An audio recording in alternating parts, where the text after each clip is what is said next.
So we're going to do 3 ways to incorporate them into your math instruction. The first way, align them. When you're planning your instruction, take a moment to look at in Texas we use the TEKS or the Common Core, or whatever your state standards are. And so, for example, my 5th graders right now are working on a 6th grade level unit about rational numbers. So when I looked at our standard, which is recognize that dividing by a rational number and multiplying by its reciprocal results in equivalent values, I looked at it and thought, okay, that's multiple perspectives, that's big idea, language, and patterns. Now, does that mean those are the only 4 icons I'm going to use? No, because my students will bring in their own. Especially if you give that power to the students to bring in their own icons, that will show you their level of thinking much, much better than a lot of just standardized tests would. So embed it in your planning and allow them to add in their own icons, because that's important. One of the things we do is when we take notes, we actually put icons into our notes. The beginning of the school year, I model that. By the 3rd or 4th week of the school year, and we're taking notes, my students are the ones telling me which icons to use. So this is, the picture is basically classifying rational numbers. And they used big idea patterns.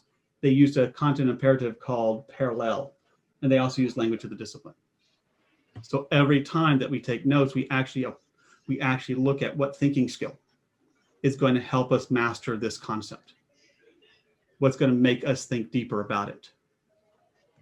Another example is multiplying and dividing decimals. Rules, language, multiple perspectives, and big idea. Some things will recur a lot. Some things will very rarely show up, but they're all applicable. Okay, second way to incorporate it is, how many of you have to have a statement on the front of your board, or a daily objective or something like that in your room? Use the icon as part of that daily objective. Just embed it within that objective. Today we'll evaluate the rules behind order of operations. Okay, I could have said today we'll evaluate the ethics behind order of operations. Why is this the case? And it's a simple, what I do is I have a simple little formula, and it's, today we will verb the icon of the concept. I mean, it's just that, throw in the verb that you want to use, the level that you want to use, throw in the icon that's going to support that thinking, throw in the concept that you're covering. And you have your daily objective, and you have that icon of depth and complexity built in. But again, allow the students to add their own.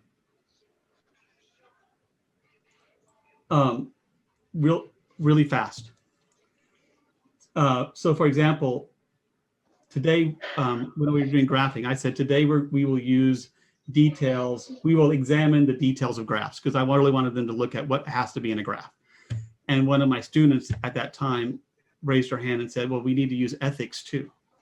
She's the one who taught me that ethics go with graphing. I'd like to say I taught her. No, she taught me. And then she explained how you can mislead with the graph. She was a 3rd grader. It was awesome. Okay. So, because what I'd like to do real fast with y'all is let's just create 1 or 2 quick. Can everybody see my dock camera? My hand kind of coming towards your face? Yes? Okay. Real fast in the chat, what I'd like you to do is, my chat disappeared.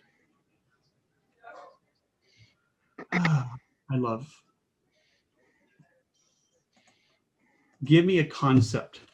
So in the chat, give me a concept, or actually just yell out, because unfortunately my chat did disappear. Proportional reasoning. Okay, so we did proportional reasoning.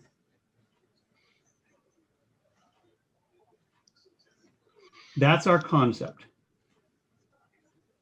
So let's work backwards. What level, what verb are we going to look at for proportional reasoning? Comparing. Comparing.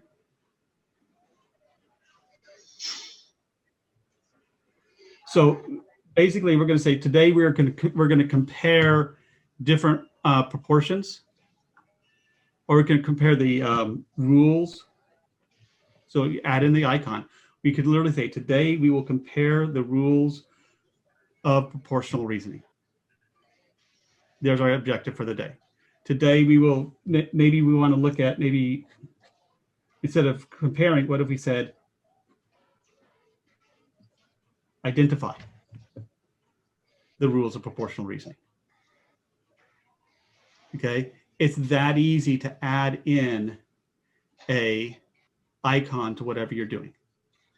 It just throw it out, grab an icon. If it doesn't work, you've learned something. But no matter what, you've made your kids think. You've encouraged their thinking in a deeper level. Okay, I'm going to stop sharing and then I'm going to share my screen again. Anyway, so moving on. Third way of doing this, really fast and easy, is in a frame. How many of you are familiar with frames? You know, I can see some hands up. Good. Frames are, in a way, one of the easiest ways to incorporate the icons into what you're doing. For math, what I tend to do is I tend to give them a problem. So like the first National Geographic magazine was published in September 1888. Basically, the problem says it was published every month. By the end of this year, how many magazines would there be if you had a copy of each? So I'll pose a problem. And what I tend to do is I have a problem of the day on the board when they walk in to the classroom. And I give them a frame that I want them to use to solve this problem. I may choose the icons. Okay. The icons I choose may or may not have something to do with the frame. I might have just randomly chosen them. I actually chose an icon once knowing it didn't exist in the problem. Because the problem, I gave them a pattern icon and there was no pattern in the icon, in the problem. Drove my kids insane until one of them raised their hand and said, "There's no pattern. You're making us identify there's no pattern, aren't you?" It's like, yeah, I am. But, and what I do is I have the kids work in groups at this point. One kid looks at the problem through big idea, one through language, one through details, one through patterns. Okay. And so what they do is they work together. They look at the problem, they share their thoughts of those icons, and then once they've all shared out, they solve the problem together. And I end up having a 5 or 8 minute discussion. And if you listen to them, the level that they're talking about math is incredibly deep, especially when they start helping each other identify the icons and seeing how the icons relate to each other.